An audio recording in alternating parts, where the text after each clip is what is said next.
Fala galera, bem-vindos a mais um episódio do Super Sellers Podcast. E hoje a gente vai falar sobre um assunto que eu já tenho batido nessa tecla faz um tempo. Não só eu, mas vários convidados já falaram também que, cara, se você quer ter sucesso vendendo nos marketplaces, ou você vai começar a fabricar seu produto, ou você vai importar. E para falar sobre esse assunto, eu trouxe aqui um convidado, um cara super que tem uma experiência, já viaja há mais de 20 anos viajando para a China. Então ele vai poder trazer muita coisa legal e vai ter uma surpresa também que a gente vai fazer para vocês. Então fica com a gente que vai ser muito top. Lucas, bem-vindo, obrigado por ter aceitado o convite e fica à vontade para se apresentar aí. Obrigado, Daniel, é uma honra poder estar participando do seu podcast, né? Eu sou novo ainda nesse segmento, mas é muito legal a gente poder ter esse tempo junto, né, para conversar. Eu vou falar um pouquinho da minha experiência profissional, né? Eu trabalhei muitos anos na área de TI, mas porque eu me formei nessa área de computação, depois eu fui para a área de marketing, eu comecei a gostar de desenvolver essa parte de marketing. Eu vim de uma família de comerciantes, meus pais tinham lojas, então desde pequeno eu aprendi a trabalhar na loja, comércio, então sempre gostei na área de vendas. Uhum. E em 1995, quando o Fernando Collor abriu a importação no Brasil, né? Foi ele que foi o primeiro a liberar o Brasil para o mercado de importação. Meu pai, ele é descendente, ele é taiwanês, né, de Taiwan, e ele tinha bastante contatos lá no país naquela época, onde a China ainda nem estava iniciando a importação. E aí ele começou a pensar em alguns produtos para começar a importar para o Brasil. E nessa viagem que ele foi lá, ele resolveu trazer alguns produtos como parte de lâmpadas, iluminação, e começou a testar. E na época ele precisava de alguém para poder ajudar ele na parte de vendas. E naquela época eu estava trabalhando na IBM, era uma empresa, né, multinacional, uhum. E ele me perguntou, né, fez um convite se eu realmente queria ajudar ele a desenvolver esse mercado. E aí, como eu já tinha um pouco de veia de empreendedorismo, resolvi pedir as contas e... Pediu as contas do CLT e começou a empreender. Comecei a empreender, isso fazem muito tempo já, né? Desde 1996 aproximadamente. Caramba. E aí eu comecei a ajudar meu pai a vender esses produtos importados, né? Na Santa Efigênia, ali na Rua da Consolação, vendendo para as lojas de materiais elétricos. Seu pai, eu acho que então foi um dos pioneiros aí na importação aqui no Brasil, porque até então você disse que o mercado era fechado para isso, né? Naquela época a China já estava começando a abrir espaço para importação, está bem nos primórdios. Então meu pai realmente foi bem, ele aproveitou quando o mercado abriu, ele já foi meio que pioneiro realmente em relação a isso, né? Então eu acabei aprendendo com isso essa questão da importação. Então de lá para cá, desde 96, 95, a empresa foi desenvolvendo em vários mercados e eu viajei mais de 20 vezes para a China, né? Então eu acabei indo para lá para poder... Você viaja para a China desde quando, mano? Você me falou, mais de 20 anos que você faz essa viagem. Exatamente. Né? Então, muito não bom. Todos os anos, agora na pandemia eu parei um pouquinho esses últimos anos, né?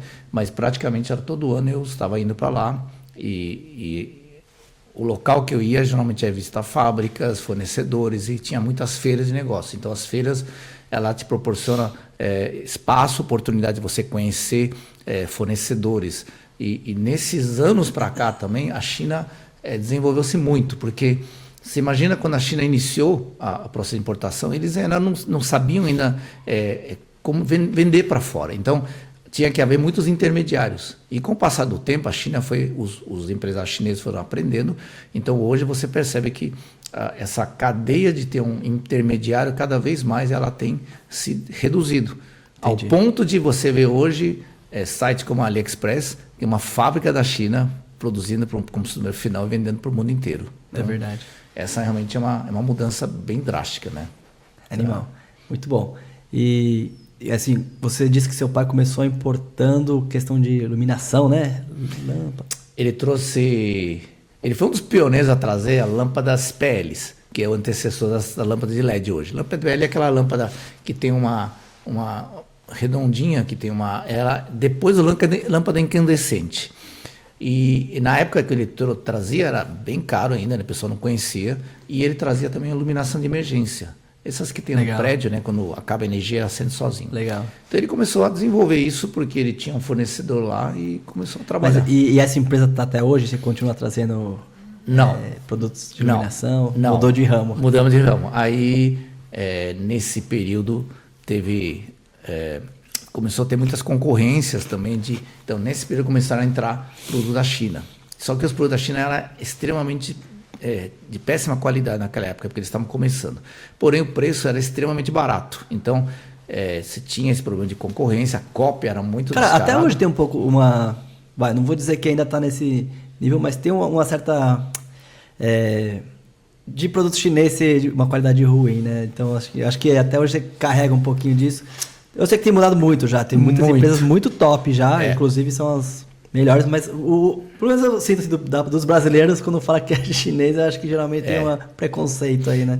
Eu acho que essa mudança ela se deve, lógico, a aprendizado que a China teve ao longo desses anos. Tanto que você vê hoje fábrica de automóveis. Exatamente, quem ia imaginar nisso aí, cara. Quem ia imaginar hoje que um carro como uma BYD, né, ele torna-se objeto de consumo para muitas pessoas. Batendo de frente com qualquer outra empresa alemã, americana. Exatamente, de tecnologias, né?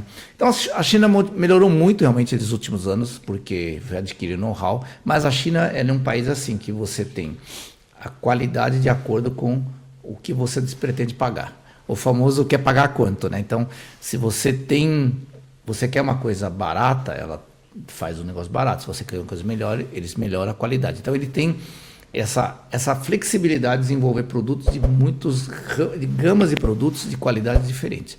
O mesmo produto com várias qualidades diferentes. Exatamente. Cara, isso é um desafio, né? Como é que você... Eu imagino assim, tipo, para quem está começando a importar, né? Como é que eles vai saber qual que é o ideal? Porque, assim, a gente que vende, por exemplo, em marketplace, é difícil ser... através de uma foto ou um vídeo, mostrar a qualidade do produto, como esse aqui é bem melhor do que esse concorrente aqui, exato, por foto, sendo que Exato. Eu acho que esse é um ponto, né, que o Daniel está tocando em relação ao foco para e-commerce, né? Então, realmente é uma coisa muito difícil hoje você descobrir, porque muitas vezes o produto é trazido com a mesma aparência, porém, principalmente para os eletrônicos, você não sabe o que está por dentro dela, né? Então, muita gente traz um produto de uma qualidade muito inferior, né? Mas ela ganha por causa do preço, porque não tem como, né? Você não existe mágica, né? O produto ela é mais barata porque tem algumas coisas da matéria-prima, com certeza elas são de qualidade inferior. Então, à medida que isso ela passa a ser uma disputa dentro do e-commerce, como é que você vai diferenciar? Então, uma das coisas importantes é justamente você ir na China, conhecer a fábrica, a credibilidade dessa fábrica, como é que ele desenvolve, e também você realmente ter uma oportunidade de fazer uma criação de uma marca própria, porque aí você consegue se posicionar, né, um produto a um patamar de uma qualidade o qual você fala, não quero competir com essa linha que existe no mercado.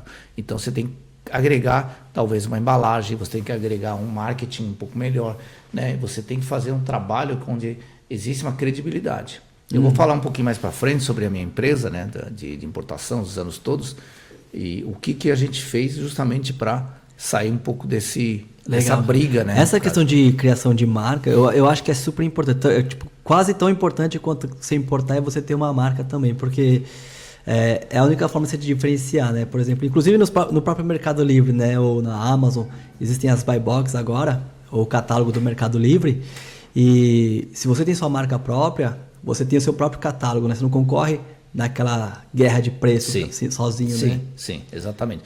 Agora, a criação de uma marca, ela é um desafio grande, né? Porque, primeiro, para você fazer uma marca desconhecida, tornar-se conhecida, existe todo um tempo, uma reputação. Obviamente que hoje, com a tecnologia, com a mídia social, influencer, encurtou muito o caminho, né? Então, falando um pouquinho da minha empresa, né? O qual hoje eu sou importador. Então, assim, voltando um pouquinho do passado, né? Então, quando iniciei a importação com meu pai, né? E depois de um tempo, a gente teve uma fase que nós tivemos uma oportunidade de trazer produtos de escritório. Então, isso envolvia calculadoras eletrônicas. Então, calculadora, hoje, praticamente se diminuiu muito, né, por conta do celular. Mas imagina naquela época, calculadora era um objeto muito importante para comércio, para escola, qualquer lugar. E aí a gente começou representando uma marca, né, chinesa, o qual abriu-se uma oportunidade e a gente começou a trazer esse produto. Ah, tá. Vocês representam uma marca aqui, não é uma marca de vocês que vocês criaram aqui? Sim, depois nós criamos uma marca, mas inicialmente nós conseguimos representar uma empresa primeiro, uma empresa de Hong Kong, e a gente conseguiu trazer. Então, qual era a grande dificuldade nessa época? Para quem não pegou nesses primórdios, naquela época o Paraguai era um mercado muito forte ainda. Então, muita coisa de contrabando, muita coisa de produtos alternativos passavam para o Paraguai. Hoje não precisa mais, né? Porque hoje nós temos uma importação via AliExpress direto, nós temos o próprio 25 de março, né? Que já tem muitos produtos que dão essa facilidade. Mas naquela época não tinha isso. Então, todas as coisas que tinha que ter uma evasão fiscal, um produto mais barato, via Paraguai. Então, a nossa marca tinha produto, um cara vendendo no Paraguai, com preço 40%, 50% mais barato. Nossa. Então, o que nós tivemos que fazer? Então, na época, a gente tinha uma autorização da marca aqui no Brasil para distribuir, mas você tinha esse desafio da briga. Então, o que a gente desenvolveu? Fizemos embalagens diferenciadas.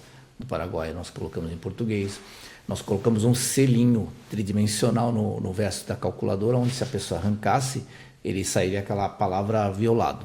Então, são produtos que a gente trocamos as teclas das cores dos produtos, ou seja, a gente teve que customizar para que esse produto ela pudesse ser o seguinte: olha, esse é feito aqui, vendido no Brasil oficialmente, enquanto o que estão trazendo lá são produtos que não são desse caminho. Uhum. Então, a gente cresceu ao longo desse mercado dessa forma. E depois nós partimos para a marca própria. Então, a marca própria também, no começo, como a gente já tinha uma marca que nos deu uma sustentação do produto calculadora, a gente começou a desenvolver calculadoras com a nossa marca própria, e aí a gente começou a crescer.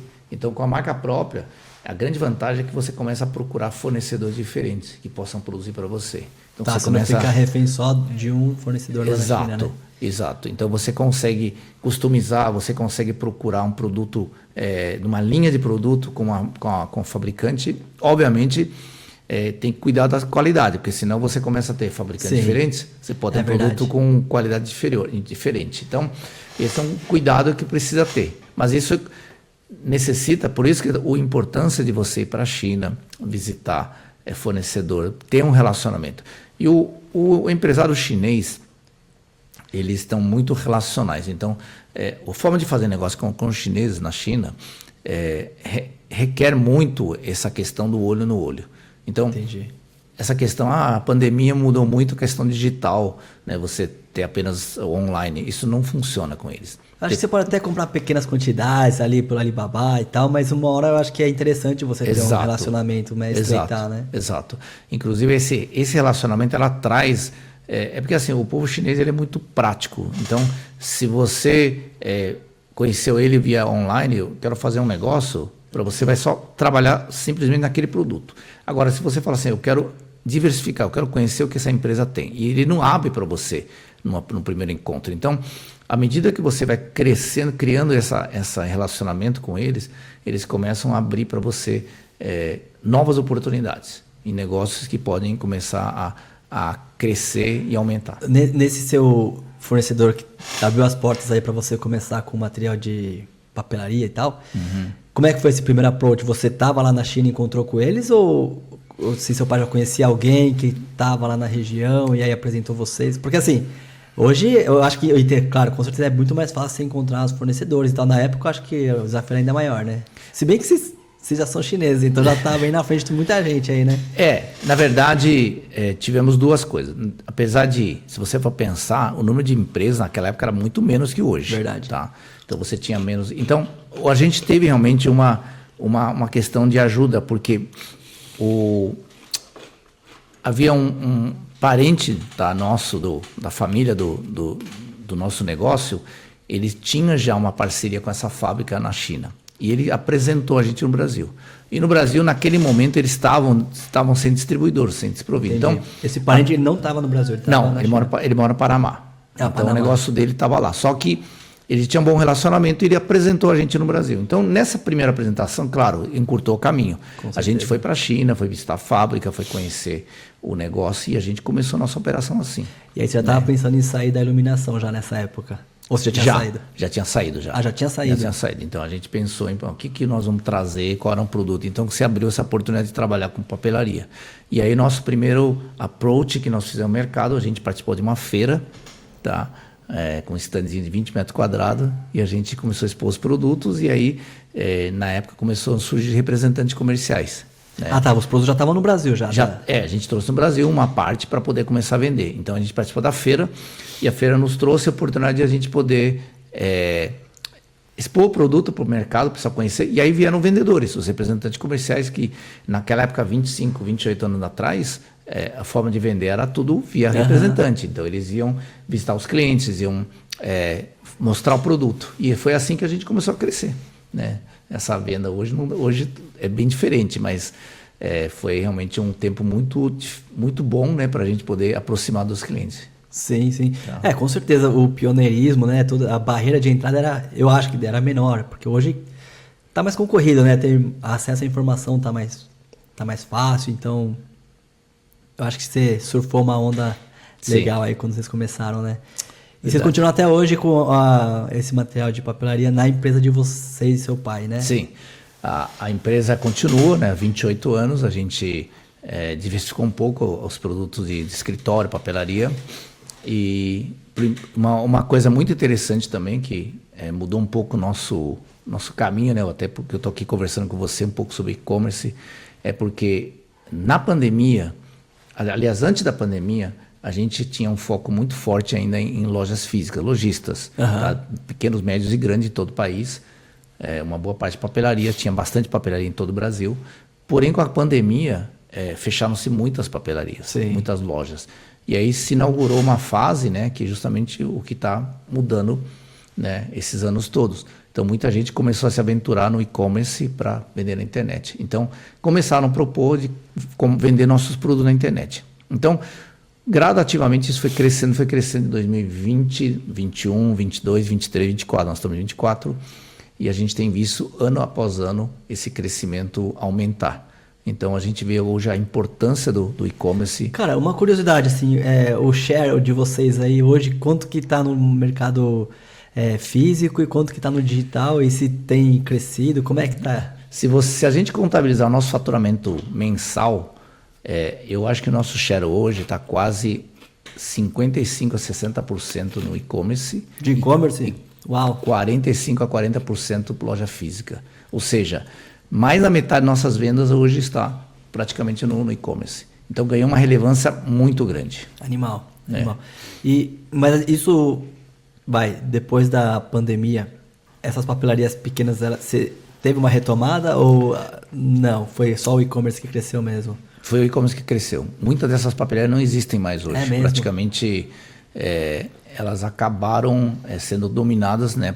Primeiro, pelas grandes redes de papelarias que existem, né, que foram abrindo lojas, expandindo. Segundo, muitas dessas pequenas papelarias não conseguiram chavear e ter comércio eletrônico. Entendi. E, na verdade, como eu estou no mercado de papelaria há muitos anos, fazia mais de 10 anos que às vezes eu palestrava também nas empresas, nas feiras de papelaria, e eu sempre falava ao pessoal, vocês precisam investir no digital. Como dava muito trabalho para o pessoal e o resultado era muito pequeno inicialmente, muitas pessoas desistiam e não davam prosseguimento.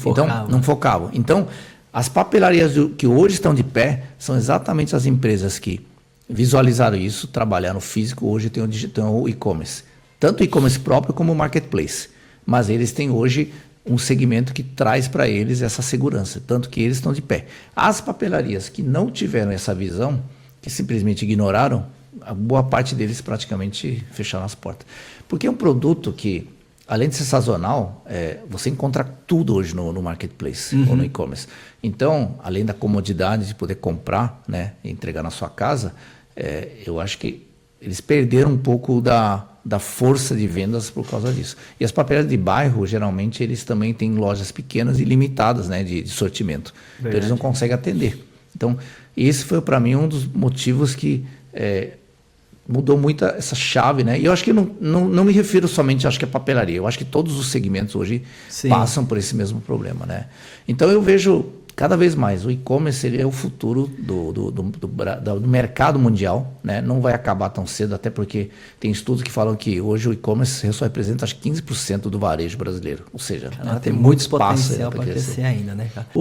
E você disse que vocês atendem bastante sellers, já que vendem nos marketplaces e tal. E como que você controla aí tipo, a guerra de preço aí? Se é que tem algum controle disso? Tem. Porque assim, acima de tudo, como fornecedor para o marketplace, eu também me aventurei a estudar a minha própria loja, né, para entender como funciona. Você também vende no marketplace? Eu tenho uma parceria com um amigo que eu estou aprendendo. Não tenho ainda marketplace. Eu estou querendo abrir o meu próprio marketplace, mas eu não tenho. Então hoje eu tenho um amigo, ele acaba me mostrando como trabalha, eu realmente vou aprendendo com ele, então ele me mostra, por exemplo, como que funciona a operação da loja, né? Então de certa forma eu vou, hoje é um processo de aprendizado, mas ainda eu quero ter minha própria loja física também no marketplace. Tá, né? Mas por exemplo, quando você diz que você quer ter sua loja, você abriria ou seria a sua própria empresa vendendo direto no marketplace? Essa é uma pergunta de milhão, né? Todo mundo pergunta, será exato. que a empresa assim, deveria fazer ou não? É isso. Assim, o que eu vejo assim que acontece bastante, ter um fornecedor que é da Pagé, e aí daqui a pouco você começa a vender muito bem um produto, essa caneca começou a vender bem, e aí daqui a pouco você vai ver o seu fornecedor está concorrendo com você com um preço que você não consegue competir. E isso acontece bastante, né?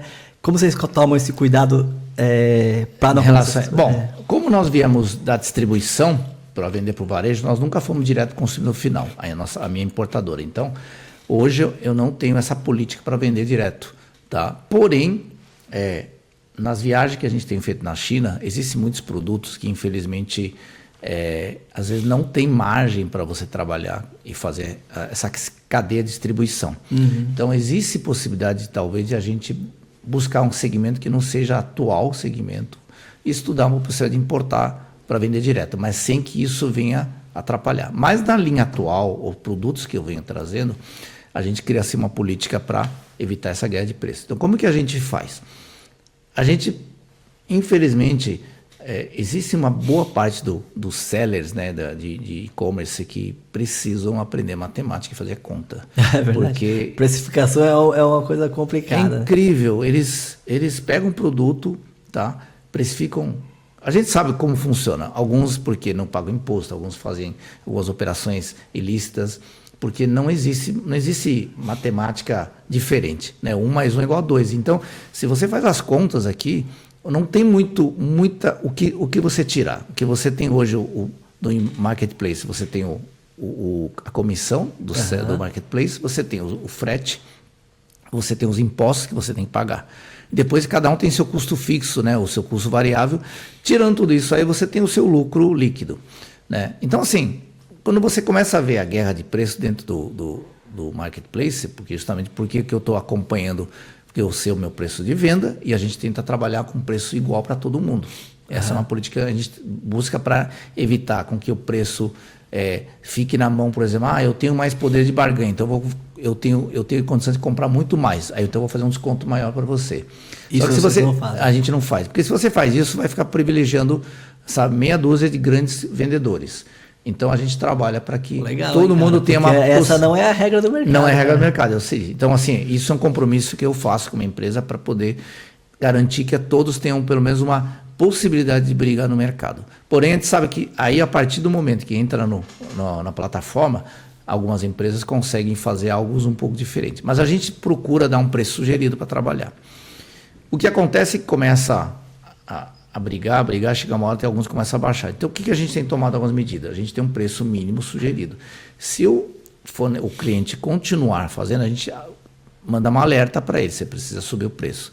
Mas se ele não quiser manter esse preço, a gente tem 2 soluções. Ou a gente sobe o preço para ele, ou a gente corta ele como cliente, né? Porque às vezes em detrimento de um cliente que acaba não colaborando, porque o nosso pensamento é assim, que todos possam ganhar dinheiro. Exatamente. Tá? Esse é o nosso pensamento. Você entra para vender nosso produto, é para todo mundo ganhar dinheiro. Agora, se vai ficar só uma ou duas pessoas ganhando dinheiro, não tem sentido. Fora que eu assim, pelo meu entendimento, é ruim até para a própria marca, né? Porque imagina que eu começo a vender um produto, isso acontece direto. Eu tô ganhando, acho que, sei lá, uma margem de 20% aí de um produto, tá legal, tá rodando bem. Daqui a pouco começa a entrar novos sellers e, tipo, tudo bem também. O problema é que daqui a pouco tem aqueles sellers que começam a queimar e daqui a pouco tá todo mundo vendendo para ganhar R$5. Cara, daqui a pouco ninguém mais vai querer vender esse produto. Exato. E aí você já importou um monte desse produto que vendia bem e aí acaba queimando você e o mercado de forma geral, Exato. né? O que mais acontece é isso, né? Ainda para piorar, você ainda tem empresas que muitas vezes o cara tem políticas comerciais muito diferentes para cada cliente, aí piora mais ainda. Ah, né? tá. Porque se eu chegar lá, cara, 1 milhão aqui, você vai fazer um preço aí, 40% de desconto. Exato. Pô. Aí você começa a ver uma disparidade de preço assim absurdo, né? No produto. Mas o ponto é que nessa conversa que nós estamos falando de importação é exatamente isso aí. Essa é uma alternativa de empresas como nós já estamos no mercado consolidado há muitos anos. A gente busca isso. Nós podemos tomar uma resolução diferente? Sim, tem muitas empresas que inclusive importam e vendem direto. Então, assim, isso é uma escolha de cada empresa, da estratégia como é montada. Lerro, como você vê? Você acha que isso é uma coisa inevitável, que tipo, vai acontecer? Porque assim, eu vejo assim, se você entrar na Amazon nos Estados Unidos, você escreve ali, por exemplo, qualquer produto que você procurar, nas primeiras imagens que vão aparecer, os primeiros anúncios, são da própria Amazon, né? Ou então de fábricas vendendo direto da Amazon nos Estados Unidos. Isso é uma tendência ou você acha que ainda dá para... Eu acho que pode vir a acontecer isso, né? A Amazon está ganhando músculo cada vez mais, né? Mas ela é uma plataforma que é um pouco diferente, porque eles têm a própria força deles de vender. Sem dúvida, muitas empresas gostariam de vender direto para a Amazon, né? Até por causa do engajamento e alcance. Porém, a gente sabe que no mercado brasileiro é um pouco diferente. No Mercado Livre ainda tem uma força ainda maior por enquanto. Não sei quanto tempo isso vai acontecer, né? Os jogos estão fazendo algumas mudanças, né? A gente está vendo... Está entrando uma nova, a Temu está chegando. A Temu está chegando, né? É um player de respeito, de uma empresa muito grande na China. A gente não sabe o que pode fazer com essas peças do xadrez do marketplace, né? Mas a gente entende que, claro, como qualquer negócio, a gente tem que se adaptar e ver como vai funcionar. Eu entendo que cada vez mais, né? Apesar de tem sido falado constantemente, né, essa questão de importação, que tem pessoal que fala, cada seller precisa importar. A gente sabe que a importação não é uma coisa tão simples assim, né? Apesar de eu escuto muitas empresas que querem prestar o serviço, a gente também gostaria, a gente tem condições também de prestar esse serviço, né?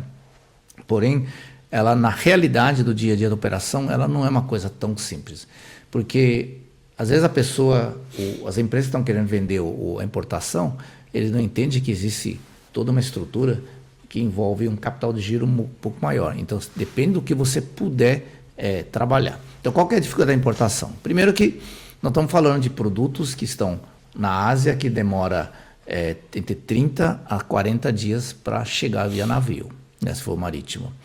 Você tem uma produção que pode levar entre 20 dias até início de uma produção ou até 40 dias, 45, 50 dias por causa da matéria-prima, às vezes tem que preparar e fazer. Então, se você considerar que você tem o tempo da produção do produto, até entrega, até você agendar o navio, até chegar para o Brasil, nós já estamos falando de mais ou menos 60 a 80 dias, né, num intervalo.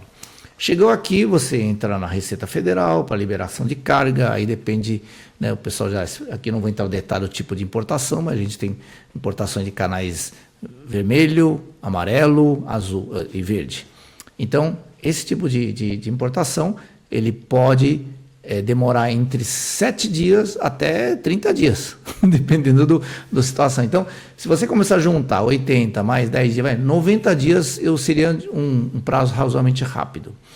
Então, você está falando de 3 meses desde uma decisão que você já tomou, porque antes disso acontecer, você ainda tem que talvez trazer a amostra, você tem que customizar a sua embalagem, e aí vai e vem nessa Você tem que ter muito fôlego também para... Exatamente, ou seja, desde a concepção de um projeto de importação até a chegada do produto, pode levar entre 5 a 6 meses. Aí chegou o produto, só que assim, 5 ou 6 meses, você tem que pensar assim, eu tenho que ter um capital necessário já para bancar, porque fornecedor na China, a primeira compra, ninguém vai te dar crédito, ninguém te conhece, então você tem que já ter o produto pago antecipadamente, né? Então você vai lá... Eu acho que a regra é essa, né? É comum o chinês, uma fábrica chegar e te dar muito crédito difícil, ali? muito difícil. Você só consegue se você tiver muitos anos de trabalho, né? Uma colaboração que existe em alguns casos, que eles concedem um crédito para você. E mas ainda tem que ter toda essa parte do relacionamento, e ter olho no olho, igual você falou, né? Não adianta, por mais que você compre lá pela internet, o cara não sabe nem como que é a sua cara, né? Não tem conversa. É chegar e falar assim, dinheiro adiantado, paga, depósito, né? Então, assim, você já tem que pagar o custo da mercadoria em dólar, né? Já antecipado. Você multiplica isso por 5 e alguma coisa, você já tem o valor do fator do câmbio. Em seguida, quando chega aqui essa mercadoria, na hora que liberar no porto, você tem que nacionalizar. Então, você vai ter que pagar todos os impostos, imposto de importação, IPI, tá? PIS/COFINS, enfim, cargas, os custos do despacho do aduaneiro. E aí tudo isso, mais o frete, né? Somando tudo, você vai ter que fazer um pagamento numa parcela só. E pá, pagou. Aí, somando tudo isso, tá bom, liberou a carga, chega no seu depósito. Então, você já está com a mercadoria nacionalizada, pago, e aí você vai começar a vender. Então, você vai vender, talvez o seu produto venda muito rápido, beleza. Nossa, venda tão rápido que você agora vai ter que fazer reposição. Vou ter que pausar meu anúncio. Você tem que pausar o anúncio. Mas pode também ter produto que você traz e simplesmente não vende, porque todo mundo resolveu trazer o mesmo produto. O que você vai fazer? Você vai ficar um produto lá e você vai queimar? Não, você não vai queimar, então você vai segurar. Então, às vezes, você tem que ter o fôlego financeiro para aguentar vários meses, né? Entendi. E muitas vezes não é explicado isso para o cara. Não, vamos importar. Sai todo mundo, né, emocionado e na hora que você coloca nas contas, você fala assim, pô, eu vou ter que tirar uma parte do meu capital, qual eu já estou fazendo compras aqui, e de repente eu tenho que dispor isso para deixar parado por meses para poder bancar essa operação. Sobre o benefício tem um lucro maior. Sim. Só que também existem outros riscos, né? Exatamente, você pega um importador desse, o cara importou o mesmo produto que você, e o cara tá apertado de dinheiro, eles vão queimar. Um desconto ali e vender para desovar tudo. Desovar tudo, e aí você fica esperando que o cara venda para você poder trabalhar. Então, assim, não são as flores, mas eu diria assim, vale a pena, mas você tem que ser resiliente, você tem que ter um capital. Então não adianta sonhar em eu vou ter $3.000 e vou me importar. Não vai dar certo. Você precisa, e a importação tem outro problema, né? Como você tem os custos fixos da parte aduaneira, frete, essas coisas. Então o que acontece? Se você traz proporcionalmente uma quantidade pequena, a incidência desses custos fixos sobre a sua mercadoria aumenta muito. Então aquela vantagem que você tinha de importar, ela passa a não valer a pena, porque o custo recai tanto que às vezes vale a pena você comprar aqui. Então, geralmente, a vantagem é comprar o quê? Grandes volumes. Né? Que aí você consegue o melhor preço. Na diluição desse custo, você consegue ser competitivo. Tá, entendi. Então, muitas vezes, se você é uma empresa pequena, talvez não valha a pena realmente você importar ainda nesse momento.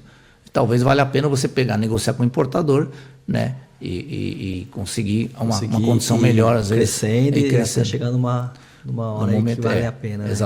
Exatamente. Mas eu entendo o seguinte, quem nunca foi para a China, eu acho que vale a pena, tá? Como uma imersão, como uma questão cultural, vai explodir a tua cabeça.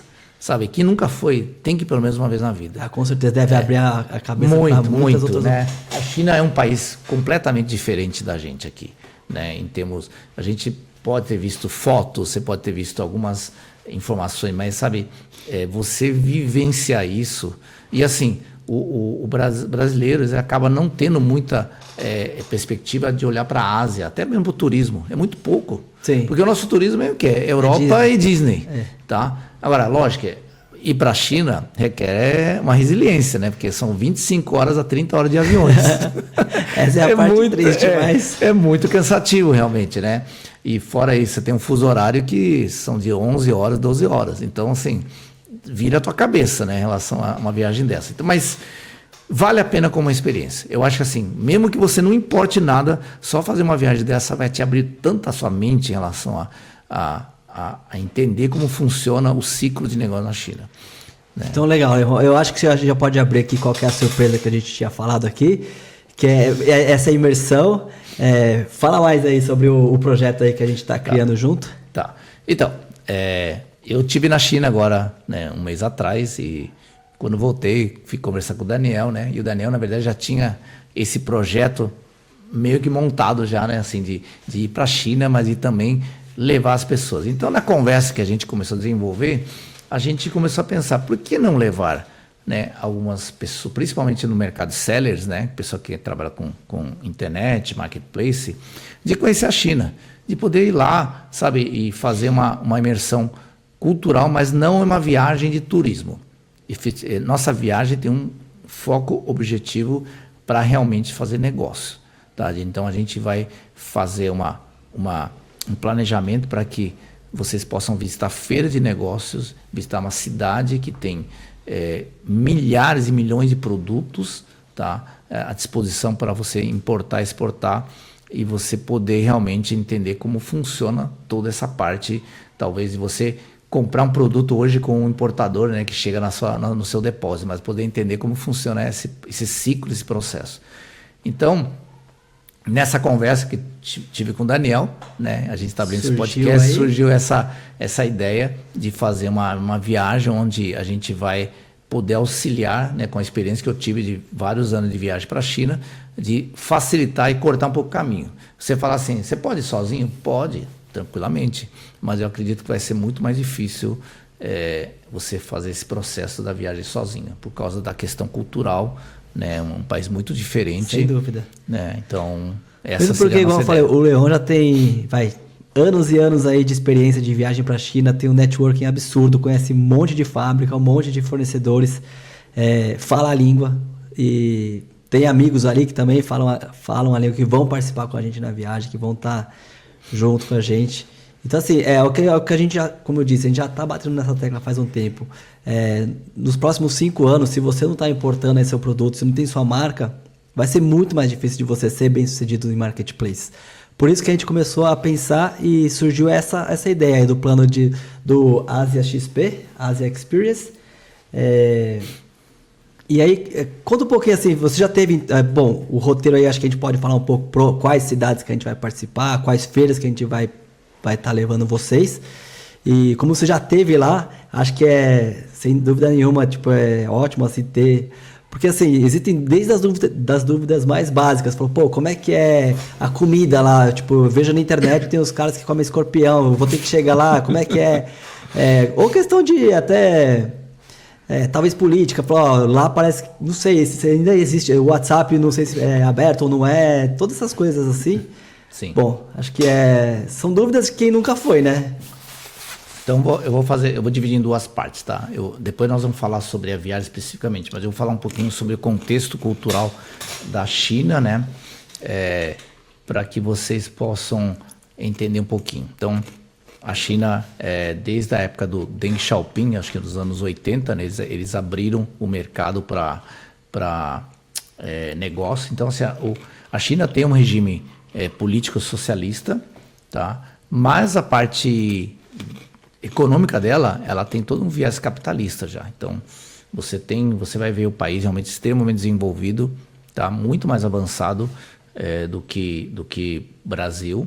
Tá, em termos de tecnologia. Então, o governo chinês, eles enriqueceram muito nesses últimos anos, então eles investiram muito em infraestrutura.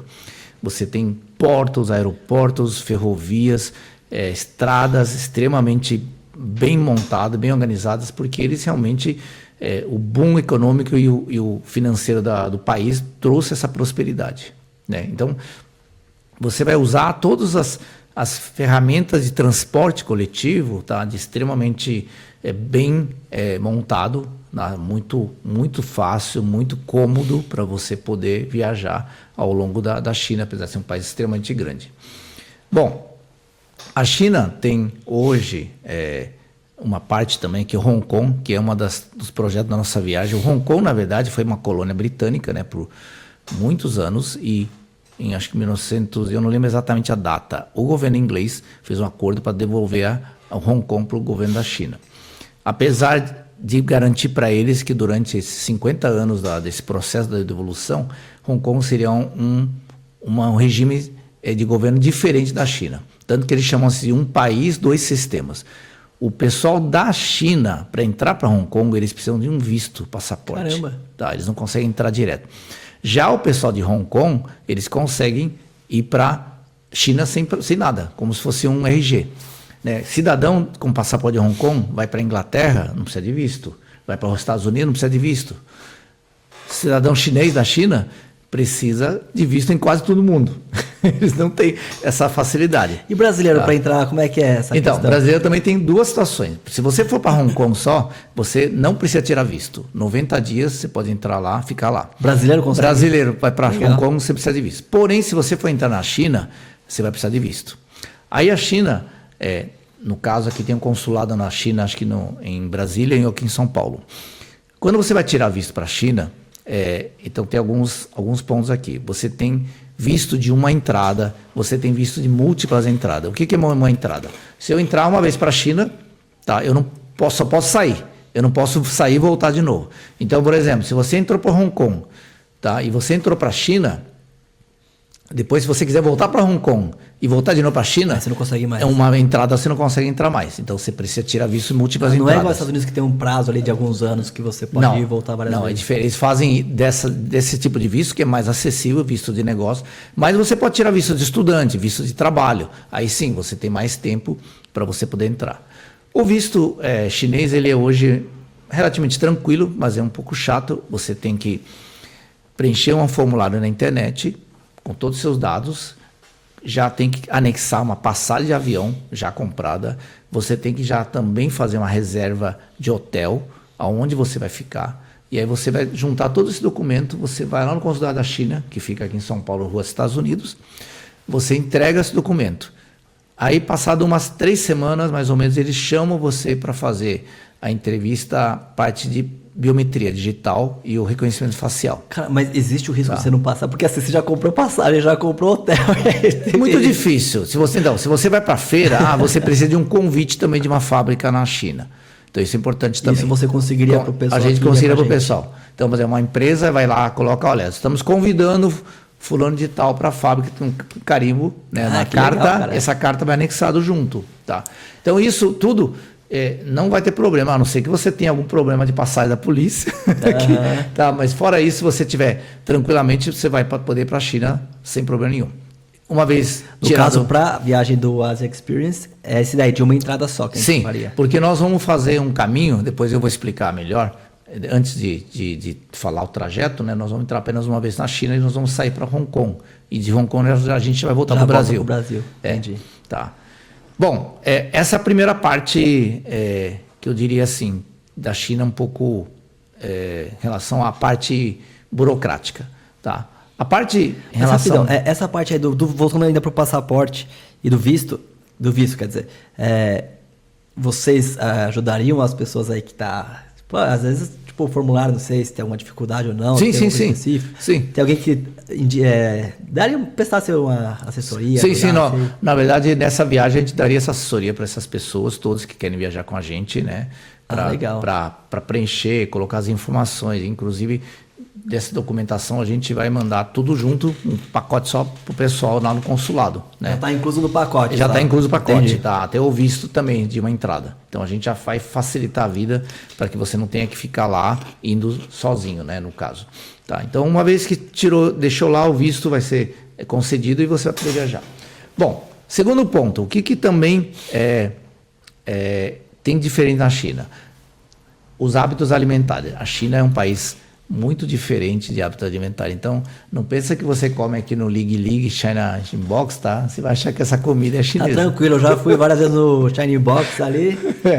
É totalmente diferente. Então, a culinária chinesa, ela também tem peculiaridade, às vezes tem regiões que são muito apimentadas, o tipo de caldo da comida, tá? O que o Daniel falou de escorpião não é assim, tanto em qualquer lugar, não.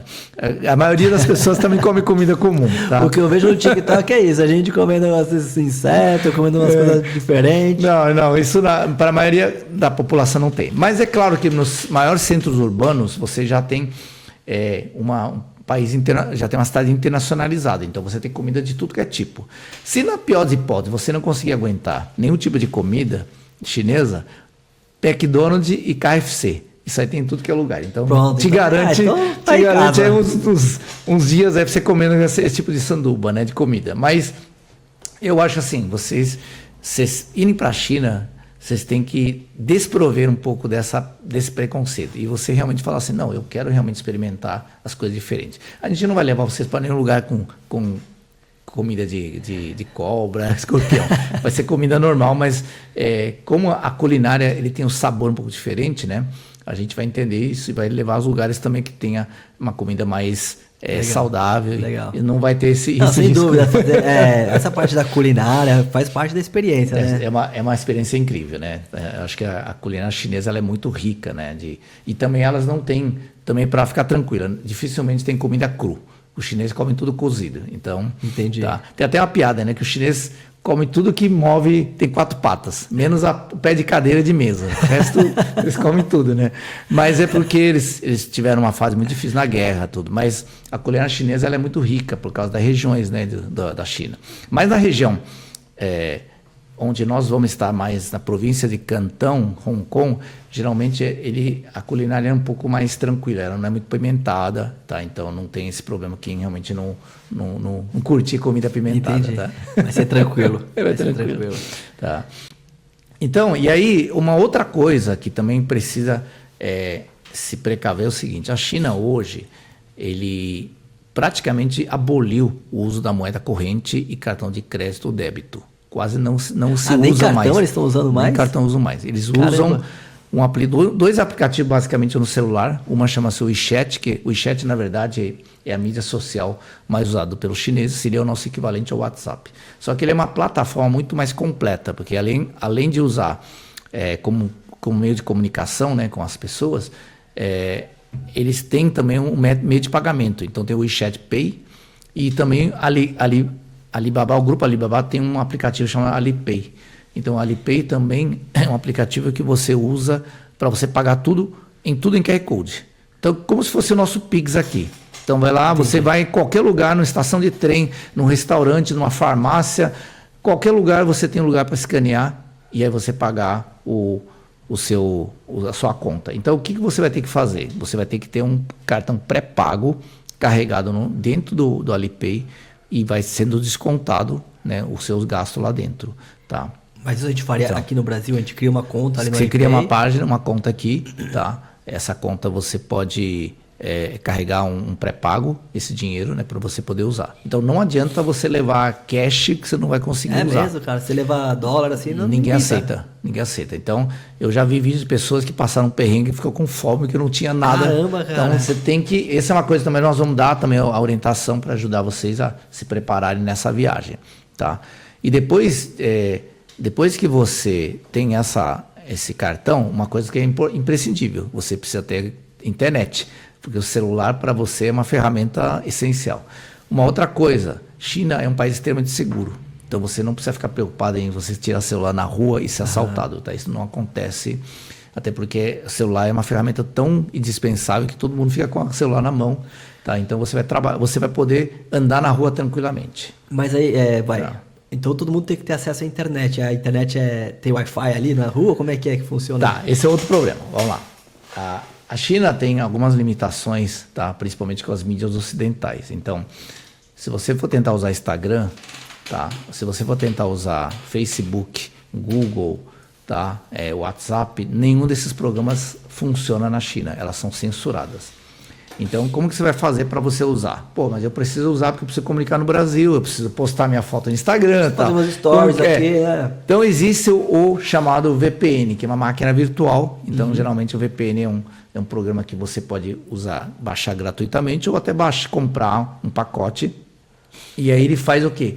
Ele faz como se você estivesse usando um ponto de internet fora do país. E, na verdade, ele faz esse processo. Então, quando você usa VPN... Tá, tem alguns VPN, inclusive, que a China bloqueia também. Então... Eu quero perguntar, cara, porque isso aí...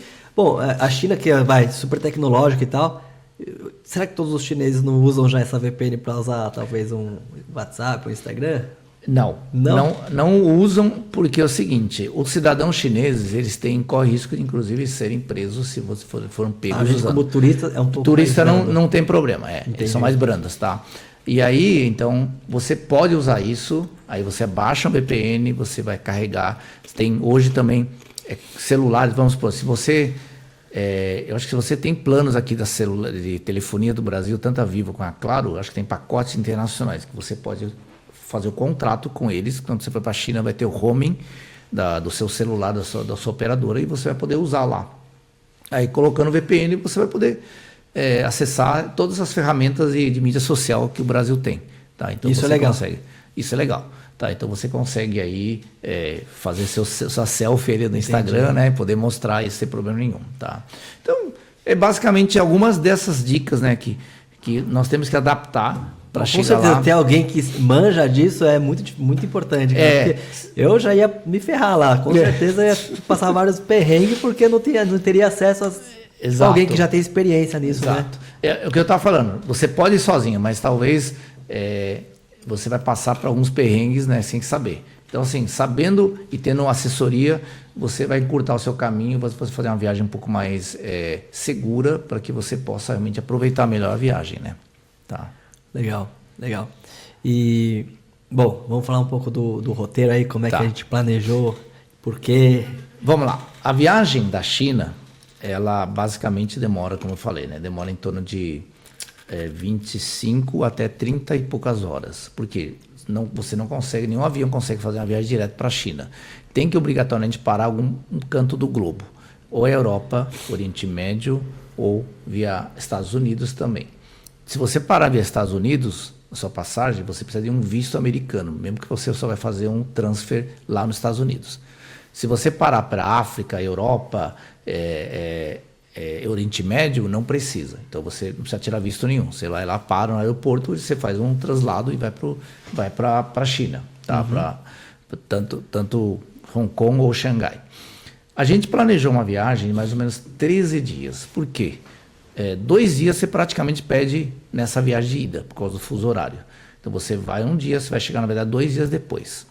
Então, aí você tem mais 1 dia e meio para voltar. Então, estamos falando de 4 dias só de viagem, 3 a 4 dias. Se você ficar lá menos que uma semana, é muito pouco tempo e é muito cansativo também, porque você vai chegar lá, vai ter o problema do fuso horário, você não vai conseguir dormir, acordar cedo, então você tem toda essa adaptação do seu ciclo, né, do horário. Então, o nosso projeto da viagem compreende da seguinte forma: a gente quer levar primeira parada lá em Xangai. Xangai é uma cidade mais por metade norte da China. Não chega a ser norte, mais ou menos metade da China. E Xangai, hoje é considerada a maior cidade da China, metrópole, né? Centro financeiro. Mas calma aí, Leon, antes de Xangai, você disse que precisaria parar em algum outro país antes. Sim. Ou na África, ou na Europa, ou nos Estados Unidos talvez fosse mais difícil, porque ia precisar também aí... do visto, né? Do visto. Exato.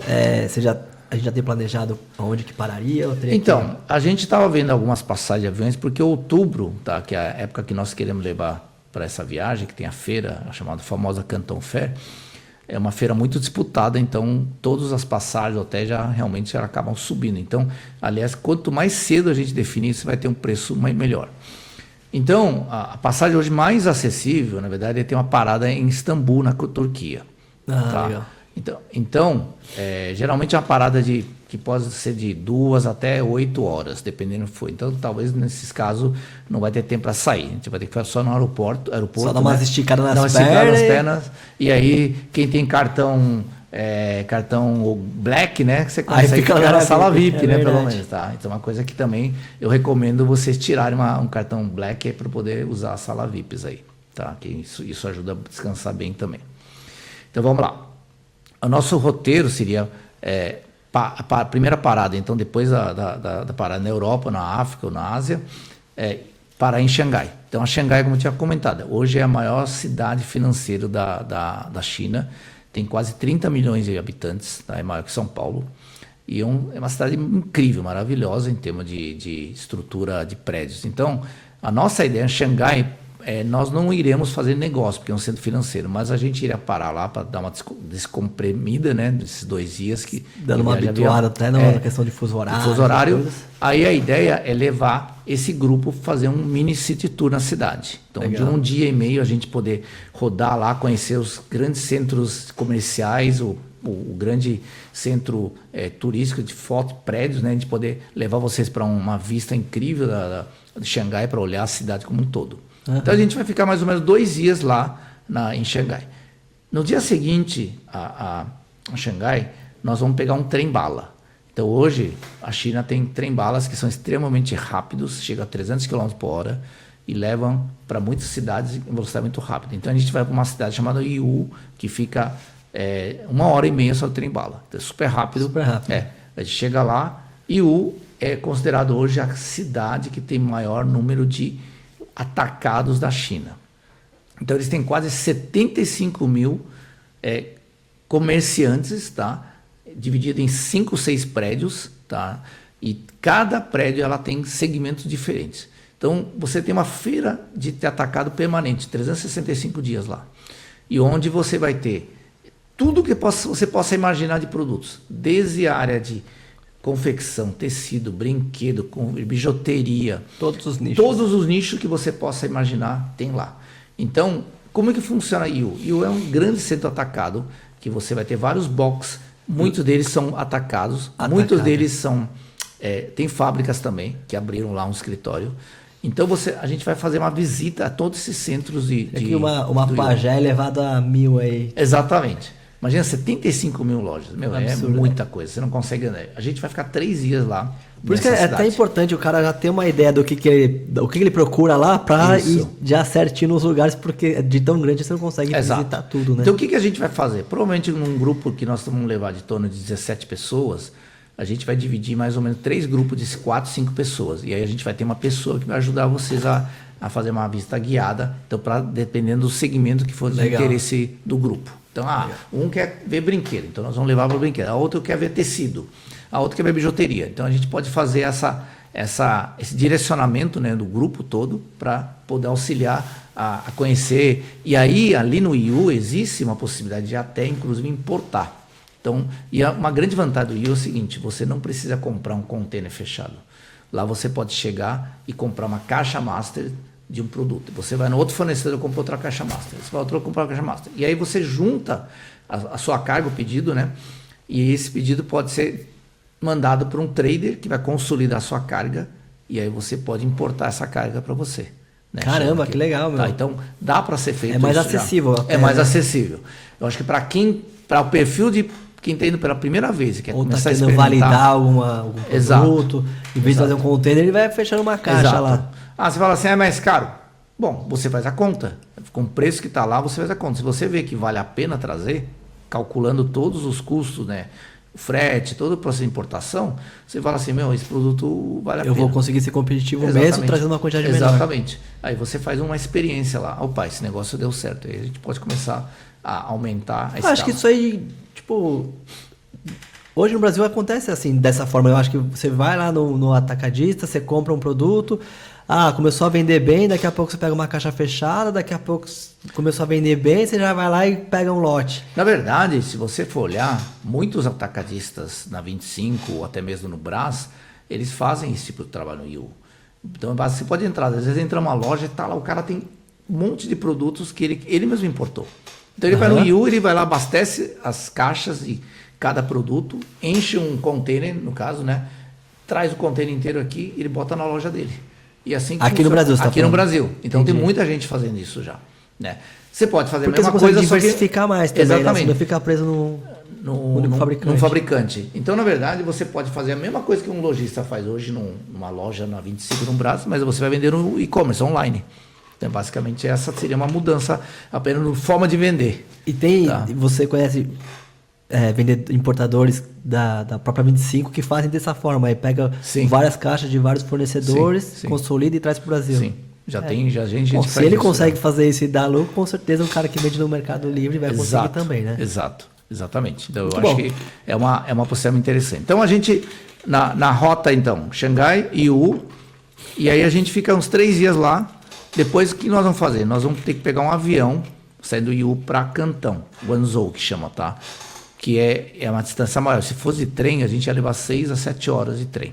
Então, a gente, para cortar um pouco o caminho, nós vamos pegar um avião local doméstico, que vai demorar 1 hora para chegar lá.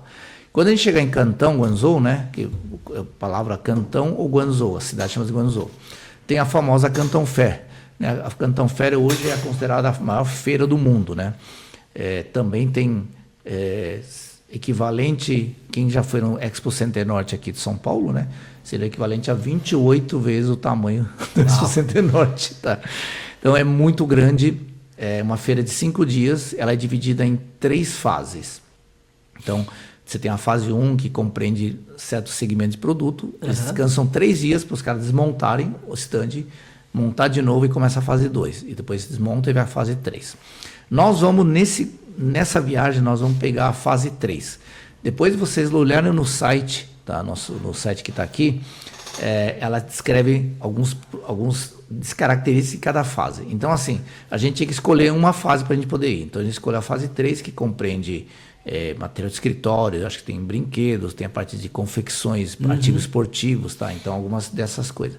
A feira é muito grande, então nós vamos ficar também mais ou menos 3 dias. Provavelmente é impossível a gente andar toda a feira, porque se você for fazer isso, a sua perna não vai aguentar tanto andar. Então, você vai ter que ter alguém para carregar você, né?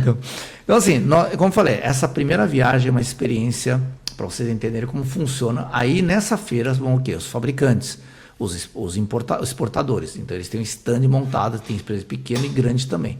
E você vai ver empresas de todo tipo de perfis. Já, né, na Canton Fair, que tá os próprios fabricantes ali, você já não conseguiria pegar essas quantidades menores que você conseguiria fazer em Yiwu, né? Você teria que comprar talvez um container fechado, uma quantidade maior. Mas existe uma possibilidade de vocês também, supondo que nessa viagem tenha 3 pessoas que tenham o mesmo segmento. Vamos importar junto, né, o mesmo produto? E aí você traz junto com um volume maior e consegue um preço e pode até em comum acordo criar uma marca neutra, e aí vocês podem vender no marketplace com 3, 4 vendedores sem briga. Pega você e mais 3 amigos aí, junta, fecha um container. Exato. Então, cara, assim, melhor negócio. Melhor negócio. Aí você consegue uma condição melhor, porque você já está falando com o fabricante. Né?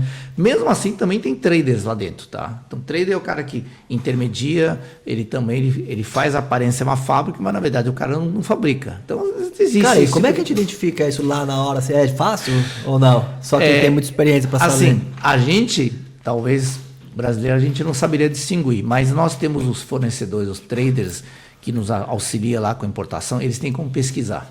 Então, eles sabem se o cara é fábrica, se é trader, eles conseguem identificar rapidinho. Então, não dá para esconder muito, né? Não Porque dá pra esconder. É a mesma coisa, se você tirar uma ficha cadastral, né? Que tem as informações. Então, eles têm lá esses dados para poder E você tem esses contatos que fariam essa pesquisa aí? Sim, não, esse aqui é o trader, vai direto na fábrica que é essa daqui. Sim, porque a gente já trabalha com uma agente. Isso aí é um diferencial. Isso é importante para a gente não ser enganado. Não perder tempo, ó. A gente tem 3 dias para estar lá. Daqui a pouco você ficou 2 dias negociando, foi ver um fornecedor que não é uma fábrica, é uma trade. Pô, já pensou? E eles fazem de tudo, os caras realmente são bons. Às vezes o trader, ele combina com o dono da fábrica, e aí quando você vai lá, ele vai, vou levar você para conhecer a fábrica.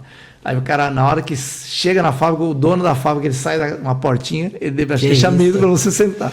Eu já escutei história assim. Então os caras conseguem... Então, eles são bem brother entre eles também. Eu achava que o cara ia meio que boicotar na hora, mas que não. Não, é porque tem fabricante também que o cara não tem expertise para exportar. Então, na verdade, usar um trader é uma forma do cara também ajudar. Né? Então, ele consegue ganhar uma comissão, ele consegue fazer. Mas, enfim, a gente sabe que essas cadeias, quanto menos você tiver intermediário, você vai ter um preço mais acessível. Né? Com certeza. Esse é o ponto. E aí, para o final, terminado o Feira Canton Fair... Então, só para recapitular, a gente chega em Xangai, fica 2 dias. Isso. Depois vai para Yiwu, fica mais 3 dias. Depois fica vai para Cantão. Mais 3 dias. Mais 3 dias tá. E finalmente... Finalmente, a gente pega outro trem-bala, vai para Hong Kong. Aí nós vamos atravessar como se vai ter uma imigração, uma fronteira. Essa é aquela hora que a gente não pode mais voltar, né? Não vai mais voltar. E também não vai voltar mais. A gente vai voltar para o Brasil. E aí Hong Kong, por ser um porto livre, então lá não tem imposto, é 0 de imposto, então é um local muito bom para fazer compras.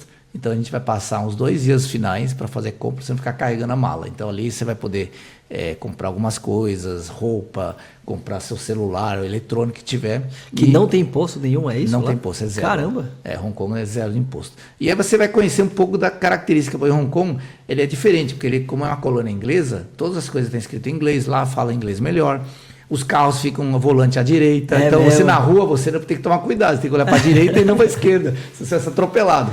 Então verdade. Assim, você vai ter uma outra imersão, como se você tivesse uma China, um outro país. Então vale a pena para conhecer, uns 2 dias lá. Terminado lá, a gente encerra a nossa viagem e volta para o Brasil, provavelmente com uma outra parada na Europa, e a gente retorna. Essa experiência, se for muito válida, você fala assim, nossa, gostei muito. Aí, para o outro ano, a gente pretende fazer viagens mais pontuais. Talvez não focado numa viagem genérica. A gente pode fazer viagens voltadas para até visitar fábrica. Né? Ir lá conhecer o processo produtivo, como é que funciona. Então, assim, a gente pode desenvolver vários tipos de viagens. Tá? Mas participar de outras fases. E outras fases também da feira. Então, assim, essa primeira viagem seria focada mais o quê? Que nunca teve na China, que nunca teve, mas tem muito interesse de conhecer. Então, eu acho que vale a pena. Se você trabalha com e-commerce, se você pensa um dia em importar, se você realmente tem interesse de conhecer como funciona esse universo de importação, eu acho que essa viagem é para você. Vale a pena você ter essa experiência, tá? A pergunta assim, mas quanto que eu vou pagar essa viagem, tá, geral? É uma viagem que vai compreender aproximadamente, tá? Eu vou fazer, porque a gente depois vai ter os cálculos mais detalhados quando vocês nos consultarem, mas eu vou dar uma estimativa bem assim, bem aberta para vocês entenderem. Então você vai ter que dispor aproximadamente de uns 25 mil reais para ver uma viagem dessa. O que esses 25 mil reais compreende? Então, uma passagem aérea e de volta, né, que vai ter que ser comprado. Esse custo vai estar compreendendo, como eu já mencionei anteriormente, o visto para a China, tá? Os trens, as passagens de trens, né? E os translados. Então tem lugares que, se tiver um grupo maior, nós vamos alugar vans, um micro-ônibus para poder facilitar o traslado do hotel para centro de eventos, tá? Vai estar incluso todos os hotéis, tá? Então você vai ter a opção de ficar num quarto duplo, né, com a pessoa, ou se você quiser fazer um quarto individual, também pode ser, aí o preço aumenta um pouco mais. O próprio hotel, ele tem a questão da café da manhã, né? Ah, sim. Essa é a melhor parte do hotel. Quase todos os hotéis da China é uma fartura, tá, a parte do café da manhã. Então eles têm o café da manhã geralmente oriental, asiático, e tem uma parte ocidental, que tem os pães. Mas, na verdade, se você vai lá, você vai querer comer o oriental, porque é muito farta a comida nesse café da manhã. Então, se você comer bem o café da manhã no hotel, você já está com a meia refeição pronta já. Legal. Aí depois não precisa nem almoçar e à noite você come seu McDonald's. Todos os hotéis que a gente participa, todos os hotéis tiver hospedado, vai ter... Nós vamos ficar em hotéis, tá, de padrão 4 a 5 estrelas, tá? Então são hotéis de muito conforto, bem espaçoso, tá? Diferente dos hotéis da Europa, aqui no Brasil, que é meio apertado, tá? Os hotéis têm um espaço muito bom, tá? Então, a viagem vai compreender os custos dos hotéis, né? Os transportes que vão estar sendo rodados lá, vai estar incluso o visto, né? E também... ou seja, praticamente todas as despesas operacionais que você vai ter já estarão incluso nesse pacote. Então, a sua provisão financeira tem que ter mais ou menos 25 mil reais hoje, que pode variar, tá? Dependendo, por isso que eu falei, se você deixar para muito em cima da hora, os preços dos hotéis vão subir cada vez mais. O hotel vai subir, a passagem vai subir. Então, galera, fecha o quanto antes aí que vai economizar mais dinheiro. Exato, fecha o quanto antes, tá? Esse pacote, que aí vai realmente ficar mais interessante. O que não está incluso também é a alimentação. Por quê? A alimentação vai variar de cada um comer. Mas a alimentação ela é relativamente barato. Então não vai ter... O custo é muito barato assim, para comer. Até porque a gente também não tem controle. Né? Às vezes a pessoa, não me adaptei aqui, quero ir no McDonald's. Exato. Então cada um vai ter a liberdade de você poder comer o que quiser. Vai ter alguns lugares que a gente pode ir juntos, né? E a gente poder ter vamos num barzinho, happy hour. Todo mundo vai... Aí decide o que vocês querem comer. Então fica mais fácil também. Legal.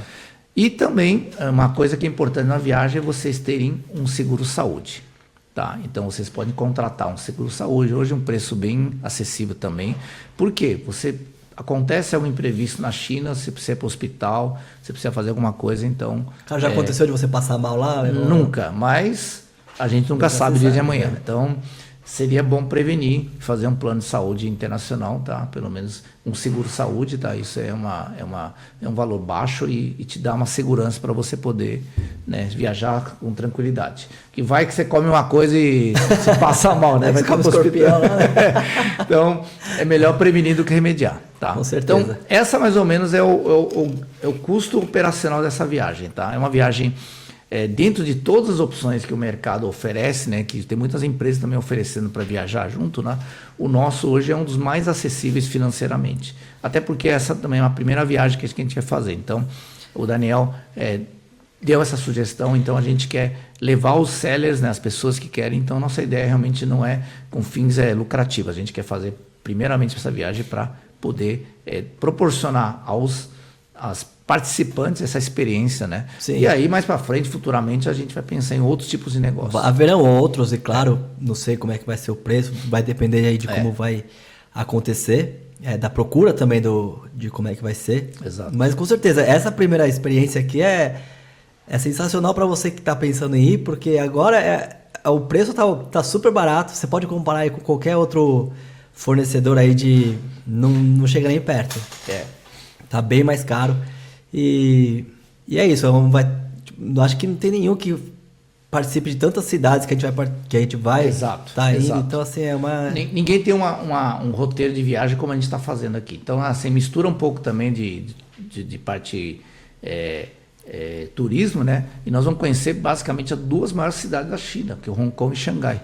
Então, são cidades extremamente conhecidas. É um sonho de consumo para qualquer pessoa. Então, pelo menos 2 dias vocês vão passar nessa cidade para poder ter um momento mais de descontração. E ali, em Yiwu e Cantão, aí trabalho. Né? Trabalho. Para visitar, trabalho. E é isso, cara. Eu lembro que a gente participou aí agora recentemente de uma feira do Econ Summit lá do Gilmar Teobaldi. E o Igor de Savoia falou lá, cara, como é importante a gente estar em movimento, né? Porque ele falou que ele foi uma vez e foi lá, visitou a feira Canton Fair e tal. E aí, numa próxima vez que ele foi, um cara que tava, um chinês de uma fábrica que também era do nicho dele, lembrou dele e falou, pô, eu lembro de você na outra feira, então já começou a falar, pô, esse cara aqui, ele é um cara que importa mesmo, porque ele tá aqui nas feiras do nicho dele e tal. E aí começou a convidar ele para ir na fábrica conhecer. Mais pra frente aí conseguiu algumas facilidades para ele e tal. Mas é isso, assim, quanto mais a gente se expõe a essas experiências, primeiro que você vai crescer como pessoa e o networking vai te ajudar muito também a crescer o seu negócio, ser bem sucedido. E é para isso que a gente está fazendo isso. É para ter essa experiência e ajudar vocês sellers a crescer também. Como eu falo aqui, que nos próximos 5 anos, quem não estiver importando, quem não tiver sua própria marca, vai ter muito mais dificuldade de ser bem sucedido nos marketplaces. Então é isso aí, aproveita essa oportunidade, vai ser muito top, vai ser muito legal, a gente vai estar lá também com vocês o tempo inteiro e vai ser sensacional, tenho certeza disso. Isso Mais aí. alguma coisa você quer finalizar aí? Eu acho que, vocês já viram no site, né? Visita o site lá, tem mais informações. Nós vamos ter também o contato lá, vocês preenchem seus... tem um formuláriozinho rápido, vocês preenchem lá o seu interesse, a gente vai fazer um contato pessoal, 1 a 1. Como falou, esse grupo é um grupo pequeno, então a gente não pretende fazer um grupo muito grande nessa primeira viagem. Então, quem chegar primeiro, nós vamos fazer, na verdade, também uma entrevista. Eu ia falar disso também, cara. Antes, a gente vai fazer um evento antes da viagem também, pra gente se conhecer, pra saber que nível que tá cada um, né? Até para... a gente quer fazer uma viagem um pouco mais homogênea, né? Então, às vezes a pessoa quer ir lá, mas com outra finalidade. Olha, aí não seria o objetivo dessa viagem. A nossa ideia é trazer empresários, tá, que nunca foram para a China, que tem essa vontade de conhecer como é que é uma feira. E na feira, tá, é trabalho, tem que andar, tem que realmente ter os olhos para você focar os produtos, né? Então, assim, nós vamos ter alguns dias de trabalho, você vai viajar tão longe, então você tem que aproveitar esses dias realmente para você pensar em negócios, tá? Nós vamos ter, porque às vezes a pessoa vai numa viagem dessa, eu quero relaxar, eu quero passear. Não, esse objetivo dessa feira é trabalho, né? Nós vamos ter alguns dias de descanso, mas não é o objetivo principal. Então, se você entende que isso faz sentido, essa viagem faz sentido para você, e você falar assim, eu quero participar junto, tá? Entra nesse site ajaxp.com.br, tem um formulário lá, preenche, nós vamos fazer um contato com você, nós vamos conversar diretamente, mais personalizado, e a gente vai poder te dar mais orientações. E aí a gente conta com você junto em outubro para a gente poder, né, juntar essa turma aí. Verdade, a gente chegou a falar a data que vai ser.